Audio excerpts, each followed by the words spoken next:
Hello, denizens of the internet. Welcome to a philosophical rambling.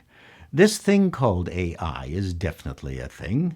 We aren't really sure what kind of thing it is, but things attributed to it are becoming things. It can mash words together in interesting and often incomprehensible ways.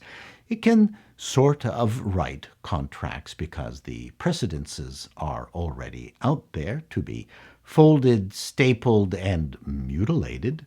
Scripts, it does a terrible job so far. But I'll get back to that a bit later. We know it can create some amazing images. In fact, I licensed some images from Adobe Stock that I realized only later were created using AI by some individual. Felt kind of weird paying for something excreted by Midjourney by typing a few bits of text into it.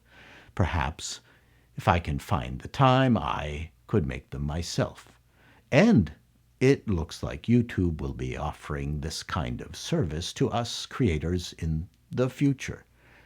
Putting aside the ethical aspects, the main existential argument is, can you create a TV show or movie that people will watch? I would like to refer you to Exhibit A, 100 Years of Star Wars by Doogie Pledger. I hope I'm pronouncing your name right there, Doogie.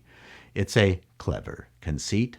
The idea that Star Wars is 100 years old and we are presented with what looks like clips from the silent era of Star Wars.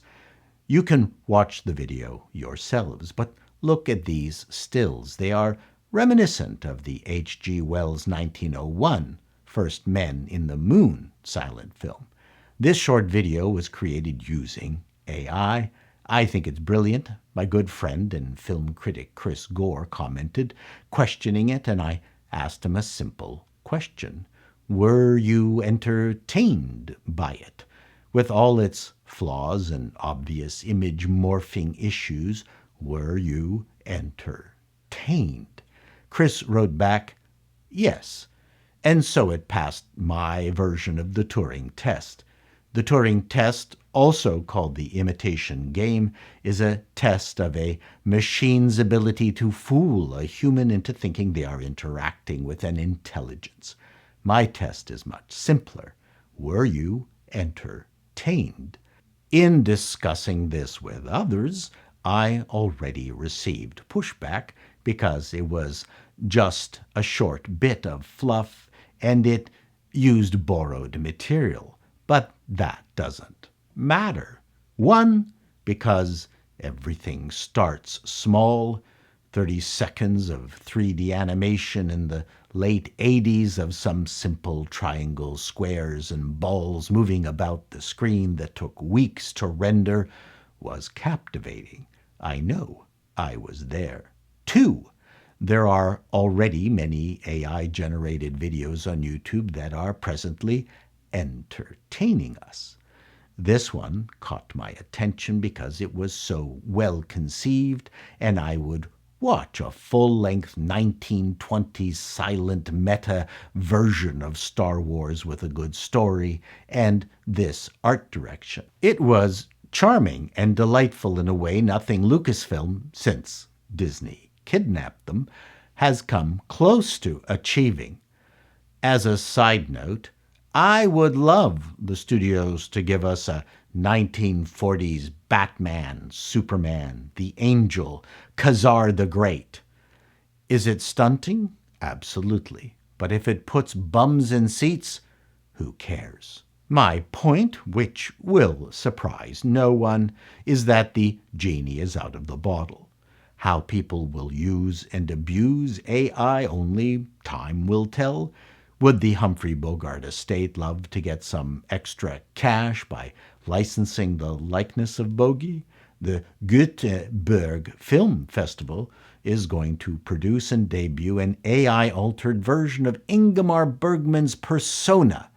Liv Ullmann is being replaced by Alma Poisty. Don't worry, all you Liv Ullmann fans out there. The movie will be shown only once, live, and then vaulted. I sure hope someone will post an iPhone bootleg version, because I know I'd be excited to see it. And it's not like we aren't surrounded by AI already. Just listen to anything Max Martin produced. I look at this video and it brings me joy. You young kids, go watch the video. Link in the description below. Come back here and tell me what you thought. But let's be clear. This will get stale very quickly, as this silent movie shtick has already been done. Of bigger concern to me is AI just a way to take advantage of a dumbed down society? History is not kind to our memories. Over time, society's tastes have been degraded. Playhouse 90 was a phenomenal live TV show from the 50s that featured the greatest plays performed by the best talent. Now we have Rick and Morty. Deep Purple was Johann Sebastian Bach compared to the junk that constitutes pop music now. Yes, old man shouting at clouds. Bite me. I worry that much of entertainment is so discernibly bad now that an AI script might just pass muster.